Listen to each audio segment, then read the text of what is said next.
Nous allons passer la parole à Madame Vergiat de la Gauche unie.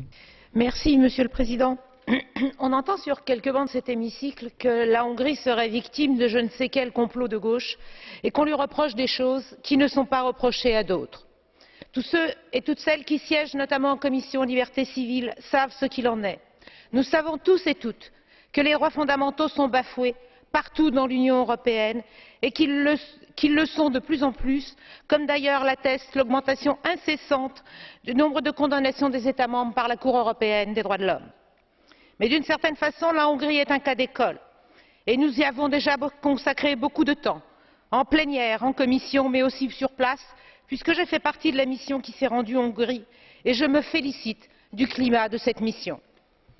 Ce qui nous occupe aujourd'hui est le 4e amendement, autrement dit la 4e révision constitutionnelle depuis l'entrée en vigueur de la nouvelle Constitution en janvier 2012. 4 révisions en 15 mois, cela fait beaucoup pour un texte fondamental. Et j'aurais tendance à dire que cela démontre par là même les mauvaises conditions dans lesquelles cette révision a été faite. Sur quoi porte cette révision? Sur des mesures annulées par la Cour constitutionnelle. Et on nous répond que la Cour n'a jugé que sur la forme. Admettons. Mais il est curieux de constater que ces dispositions sont désormais intégrées dans le texte constitutionnel et qu'elles ne pourront désormais plus être examinées par la Cour constitutionnelle. Et que concernent ces dispositions? La liberté d'expression, le fonctionnement de la justice, l'enseignement supérieur, les droits des sans-abri, la famille, la publicité politique. Je n'ai pas le temps de détailler, mais ceux et celles qui ont travaillé sur le sujet savent que pour l'essentiel, le contenu de ces dispositions ne relève pas du champ constitutionnel. Elles ne sont là, je le redis, que pour échapper à tout contrôle de constitutionnalité. Elles ne sont que la dernière illustration des dérives d'un régime qui estime que parce qu'il a obtenu une majorité des 2/3 dans son Parlement, il a tous les droits, alors que c'est l'inverse. Il a au contraire une grande responsabilité.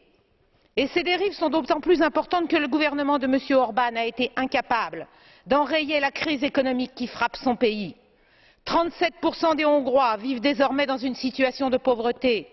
600 000 personnes sans emploi n'ont aucune aide sociale, 20 à 30 000 sans-abri et des maladies de pays en développement qui sont en recrudescence. Alors oui, un an avant les prochaines élections, le bilan de M. Orbán est catastrophique et il court après les voix de l'extrême droite qui ne cessent de monter dans les sondages. On en connaît, on en a connu d'autres et ailleurs qui ont les mêmes pratiques. Alors non, nous ne devons pas accepter ces dérives, ni en Hongrie, ni ailleurs dans l'Union européenne. L'état de droit doit être respecté partout et nous manquons d'outils juridiques pour le faire. Alors une fois encore, je le redis, l'Union européenne serait plus crédible en matière de démocratie et de droits de l'homme si elle était capable de la même rigueur qu'en matière économique. On pourrait alors peut-être parler d'Europe politique. Je vous remercie. Madame Morvai a la parole. Merci beaucoup, mesdames et messieurs. J'ai été très